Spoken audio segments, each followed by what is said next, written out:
पाहत आहात महाराष्ट्र न्यूज मराठी, एक ध्येय परिवर्तनासाठी।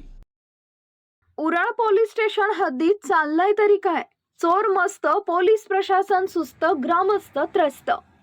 बाळापूर तहसील अंतर्गत उरळ गावात चोरट्यांनी पोलीस स्टेशनच्या हक्केच्या अंतरावर ग्रामपंचायतीची बोरिंग मशीन, वायर आणि पाईप चोरून नेऊन पोलिसांना मोठं आवाहन दिलंय।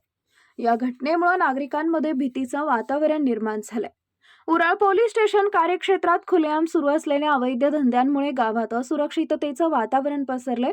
खुल्या वरली मटका, अवैध पेट्रोल तस्करी, शासनानं बंदी घातलेल्या गुटख्याची विक्री तसेच गावठी आणि विदेशी दारूचे धंदे यामुळे तरुणाईच्या भविष्यावर गडद सावट आहे। नुकत्याच घडलेल्या चोरीच्या घटनांमध्ये उरळ ग्रामपंचायतीची बोरिंग मशीन चोरट्यांनी लंपास केली, तर लोहारा शिवारातील शेतकरी अनिल बकाल यांच्या शेतातील विजेच्या खांबावरील तारा चोरून नेण्यात आल्यात।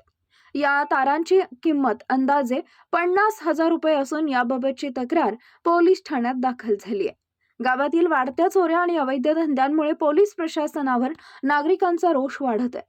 जिल्हा पोलीस अधीक्षक बच्चन सिंह यांनी या गंभीर प्रकरणात तातडीने लक्ष घालून उराळ पोलीस स्टेशन अंतर्गत सुरू असलेल्या अवैध व्यवहारांना आळा घालावा अशी नागरिकांकडून मागणी होतीये।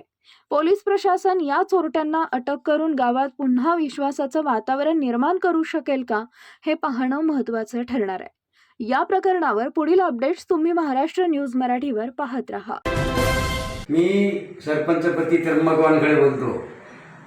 अंगणवाडीच्या पाणी पुरवठ्याकरता बांधलेली तयार केलेली बोरवेल अंदाजे 200 फूट होती ती। आम्ही परवा तिला दुरुस्ती करण्यासाठी पाहण्यासाठी गेलो असता ते पाणबुडी बोरवेलमधली मशीनही नाही, केबलही नाही आणि पाईपही नाही। आणि त्याच्यामुळे आम्ही आश्चर्यचकित झालो।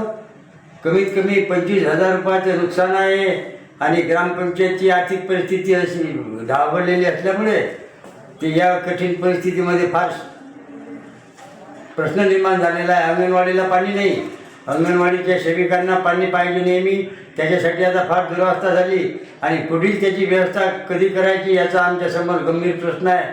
त्यामुळे या प्रकरणाचा जास्तीत जास्त लवकर छडा लागला तर त्याबद्दल आम्ही चॅनलचे दिलगिरी राहू।